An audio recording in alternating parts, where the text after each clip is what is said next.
Hello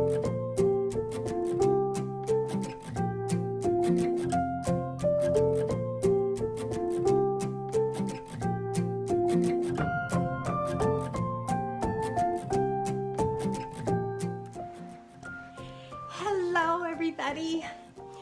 I have a brand new hand tufted wool rug for my living room, and on one corner of my living room there's a 45-degree angle, so I'm going to have to cut this wool tufted rug, and I'm just like, oh my gosh, really? But nothing else works in this living room. So just a few tools that I have used in my last profession, building carpets, custom carpets. I am a master carpet sculpture artist, and this one here I bought online because I wanted a wool carpet. I wanted this to last forever. So a few tools that I use is a very long straight edge, a glue gun, very, very sharp razor blades. And what I'm gonna do, and I'll show you exactly what I'm gonna do. I turned the carpet over. I turned the carpet to see where I wanted to cut for that angle. I'm using a commercial glue stick, and I'm using a metal mesh. It's sheetrock mesh. It's fiberglass and metal. So I turned the carpet clear back over. I scribed my line so that I knew exactly how much of the under rug is going to show. And using fiberglass tape, I taped along that line.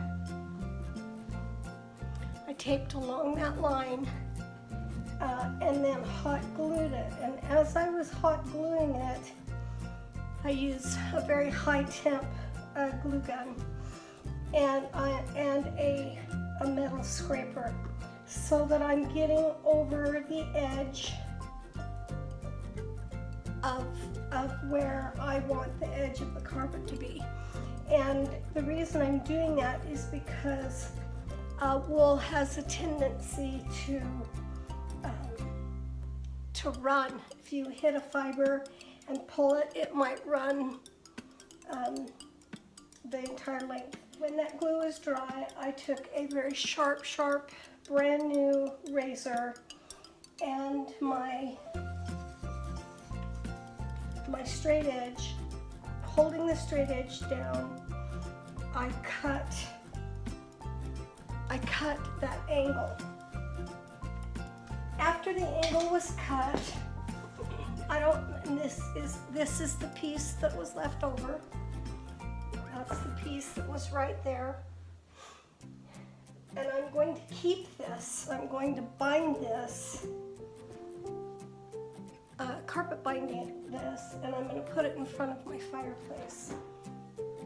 So this edge is cut now, and it's cut at a 45-degree angle, so it matches my living room angle. This is carpet binding. It's 100% cotton. It's 1.25 inches. And when you start, and this might not be for everybody, but if you've ever had a difficult time finding a rug that will fit your dimensions, which is extraordinarily difficult to find. You can't find anything that has a 45-degree angle on it. So I decided that I was going to have to make this myself. I have a what's called a binding stapler. The staples don't come out the end, they come through here, and this little piece right here is a guide. So what I'll do is show you how I'm going to bind this. This is commercial carpet binding, and it comes in 1,000 different colors. And if you think about this, you can get something similar as this in fabric stores. It looks like a woven straight edge. When I'm working on a custom carpet, I would have this up on a huge, big table, so I'm not sitting here on the floor. I am going to go around and clean up the edges where you can see the wool pushed over to the back. And you put it on the front edge. The two front edges meet, and I'm going to get it where it's not wrinkled, so I'm not going to have to fight it.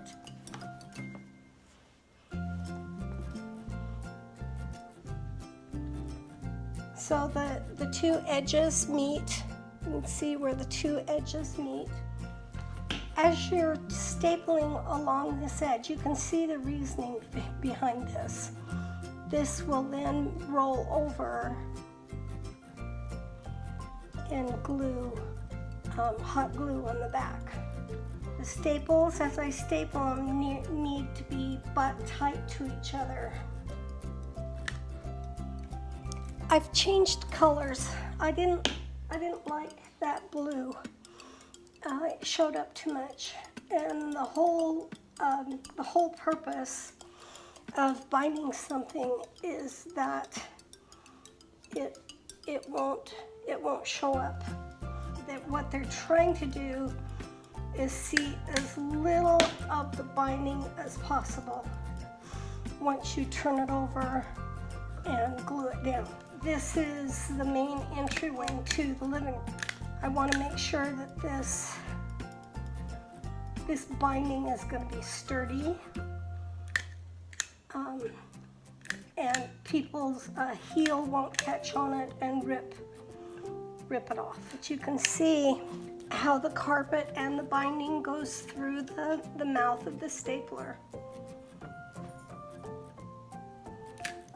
As I pull the binding, I will pull it taut because you want to have it as tight as you can possibly have it.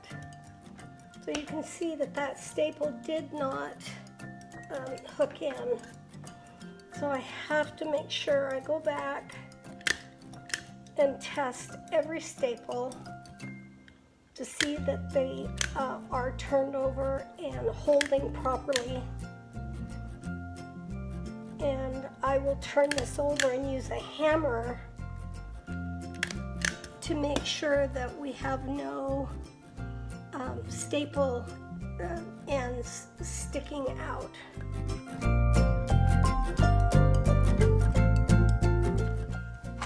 After I have it stapled all the way across, I take my hand and I run it over to see if I have any staples that are not secure and bent over. And as I come towards, see, I've got a staple here that is not secure.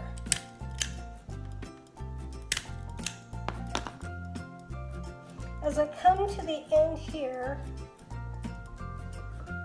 I turn my binding back on itself to give a finished corner. Now, if I have staples that are not secure, I'll just take my needle nose pliers and pull that up.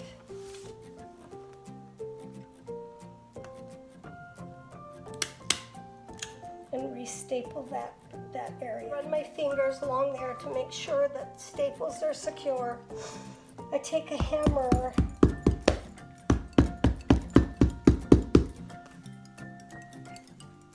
and make sure that those staples are down as securely as they can be. When I'm all done with this, I will turn this over towards the back and hot glue that as tight as I possibly can.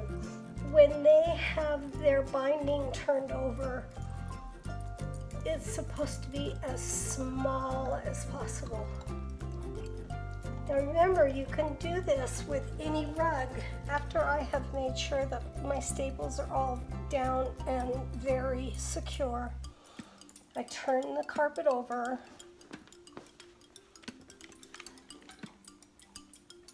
run a bead of glue on the edge of the rug,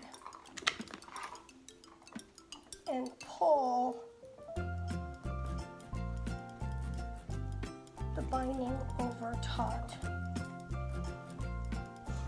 I'm going to pull it backwards on itself and glue it to the back. And then I will cut the end off. You can make your own binding if you're a seamstress. It has to be, you can make it out of any kind of fabric. Cotton fabric is easier to work with, and you have to cut your strips cross grain so that it's stretchable.